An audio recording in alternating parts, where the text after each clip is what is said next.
السلام علیکم۔ یہ جو ہم واٹس ایپ اور ایس ایم ایس پر اردو حروف تہجی میں لکھنے کی بجائے رومن اردو میں لکھتے ہیں، اس پر کسی صاحب نے سوشل میڈیا پر توجہ دلائی ہے۔ ان کی بات میرے تو دل کو لگی، آپ بھی سن اور سمجھ لیجئے۔ رومن اردو سے مراد اردو الفاظ کو انگریزی حروف تہجی کی مدد سے لکھنا ہے۔ مثلا کتاب کو انگریزی لیٹرز میں یعنی KITAB اور دوست کو DOST لکھنا۔ اس طرز تحریر کو دشمن اردو کہا جائے تو بے جا نہ ہوگا۔ اگر آپ میری اس بات کو نہیں سمجھے کہ رومن اردو سے اردو رسم الخط کو کیا خطرہ لاحق ہے، تو اس کو سمجھنے کے لیے ترکوں کی مثال دی جا سکتی ہے۔ سلطنت عثمانیہ کے زوال کے بعد 1928 میں سیکولر ذہنیت کے حامل کمال اتا ترک نے کئی طریقوں سے اسلام سے اپنی نفرت کا اظہار کیا، جیسے کہ اذان پر پابندی، حج و عمرہ کرنے کو ممنوع قرار دیا گیا، آیا صوفیہ جیسی عظیم الشان مسجد کو میوزیم میں تبدیل کیا گیا، اور یہاں تک کہ ہجری کیلنڈر کی جگہ عیسوی کیلنڈر کو نافذ کیا گیا۔ کمال اتا ترک نے اسلام دشمنی کا ایک اور ثبوت دیا اور ترکی زبان جو عربی رسم الخط میں لکھی جاتی تھی اسے بدل کر رومن حروف میں لکھنے کا حکم دیا۔ جواز یہ پیش کیا گیا کہ اس سے شرع خواندگی اوپر آئے گی، لیکن اس اقدام کا اصل مقصد آنے والی ترک نسل کو اسلامی کتب جو عربی رسم الخط میں تھیں ان سے دور کرنا تھا۔ اس بات کا واضح ثبوت ترکی کے پہلے وزیر اعظم عصمت انونو کے ان الفاظ سے ہوتا ہے کہ حرف انقلاب کا مقصد نئی نسل کا ماضی سے رابطہ منقطع کرنا اور ترک معاشرے پر مذہب اسلام کی چھاپ اور اثر و رسوخ کو کمزور بنانا ہے۔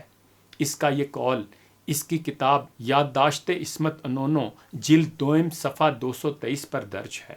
یہ اسلام دشمن منصوبہ کامیاب رہا اور آنے والی نسل دیگر کتب تو دور کی بات قرآن مجید پڑھنے میں بھی دشواری کا سامنا کر رہی تھی، کیونکہ قرآن مجید بھی عربی رسم الخط میں ہے۔ نتیجے کے طور پر سلطنت عثمانیہ کے زمانے میں لکھی جانے والی بیش بہا کتب کا خزانہ تو موجود تھا، لیکن ترک ان کتابوں کو پڑھنے سے قاصر تھے۔ کسی نے ان حالات کا کیا خوب تجزیہ کیا ہے کہ ترک قوم رات کو سوئی تو پڑھی لکھی، لیکن صبح اٹھی تو ان پڑھ ہو چکی تھی، کیونکہ ان کا واسطہ ایک ایسے رسم الخط سے آن پڑا تھا جس سے وہ نابلد تھے۔ ترک اس حادثے کو اب تک نہیں بھولے، اور اسی حوالے سے صدر رجب طیب ایردوغان نے کہا تھا، دنیا میں مجھے کوئی ایسی قوم بتا دیں جو اپنی تاریخ اور تہذیب کے اصلی نسخوں ہی کو پڑھنے سے محروم ہو۔ افسوس کہ ہماری قوم بھی ہر گزرتے دن اپنے رسم الخط کو فراموش کرتی جا رہی ہے، اور ہم بھی یہی غلطی دہرا رہے ہیں۔ حتیٰ کہ ہماری حکومت کی جانب سے رفاہ عامہ کے لیے جاری ہونے والے پیغامات ہوں یا پھر موبائل کمپنیوں کی جانب سے موصول ہونے والے اشتہارات، اب ہر جگہ رومن اردو نے پنجے گاڑ لیے ہیں۔ اس بات سے قطع نظر کہ رومن اردو کا آغاز کب ہوا، لیکن حقیقت یہ ہے کہ اسے عروج سوشل میڈیا پلیٹ فارمز جیسے کہ فیس بک، ٹویٹر اور واٹس ایپ نے بخشا۔ ابتدائی ایام میں جب موبائل فونز میں اردو کی بورڈ میسر نہ تھا تو رومن اردو لکھنا سب کی مجبوری تھی، لیکن یہ مجبوری ہماری عادت اور سستی بن گئی، اور اب اردو کی بورڈ موجود ہونے کے باوجود ہم رومن اردو کو چھوڑنے پر راضی نہیں۔ یہ بھی جان لیں کہ اگر آپ کے موبائل فون میں اردو کی بورڈ میسر نہیں تو پلے سٹور سے بآسانی آپ اسے ڈاؤن لوڈ کر سکتے ہیں۔ کچھ افراد کا کہنا ہے کہ اردو کی بورڈ استعمال کرتے ہوئے اردو لکھنا مشکل اور وقت طلب کام ہے، تو ان کے لیے عرض ہے کہ جاپانی اور چینی انٹرنیٹ بلکہ کسی بھی جگہ رومن رسم الخط کا استعمال نہیں کرتے، بلکہ اپنے رسم الخط کو ترجیح دیتے ہیں۔ ایک ہونہار پاکستانی ڈاکٹر خالد ممتاز جو چین سے MBBS کر کے آئے ہیں، وہ تو یہ بتا رہے تھے کہ چینی اپنی زبان کے تقدس کے بارے میں اس قدر حساس ہیں کہ اگر کوئی چینی سرکاری افسر انگریزی بول کر اپنا رعب جمانے کی کوشش بھی کرے گا تو اس کو پھانسی دے دی جائے گی۔ اور دوسری بات یہ کہ کیا اردو اب جاپانی اور چینی زبان سے بھی مشکل ہو گئی ہے جو ہم اس سے دور ہو رہے ہیں؟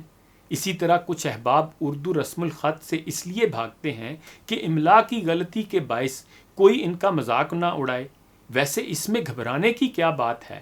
اگر کوئی ہماری املا کی تصحیح کر دے تو ہمیں اس کے لیے ان کا شکر گزار ہونا چاہیے۔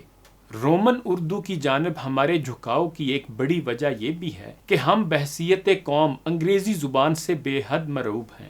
ہمیں اس بات کو سمجھنے میں دیر نہیں لگانی چاہیے کہ کسی بھی زبان کو بننے اور بگڑنے میں وقت لگتا ہے۔ ہمارے ہاں ایک نسل تو رومن اردو لکھتے بڑی ہو گئی، اور اگر اب بھی رومن اردو کا راستہ نہ روکا گیا تو حالات وہی ہو جائیں گے کہ اردو تحریر دیکھ کر لوگوں کو سمجھ ہی نہ آئے گی کہ لکھا کیا ہے، اور اس بات پر سارے متفق ہیں کہ جس زبان کا رسم الخط نہ رہے تو اس کے دامن میں موجود ادب کا بیش بہا سرمایہ بھی ضائع ہو جاتا ہے۔ تمام دوستوں سے گزارش ہے کہ اردو رسم الخط کا استعمال کریں۔ شروع کے کچھ دن مشکل محسوس ہوگی، اور پھر بتدریج عادت بنتی جائے گی اور آسانی پیدا ہوتی جائے گی، اور لکھائی میں بھی تیزی آ جائے گی۔ بشیر بدر کے اس شعر کے ساتھ اجازت چاہوں گا۔ وہ عطردان سا لہجہ میرے بزرگوں کا، رچی بسی ہوئی اردو زبان کی خوشبو۔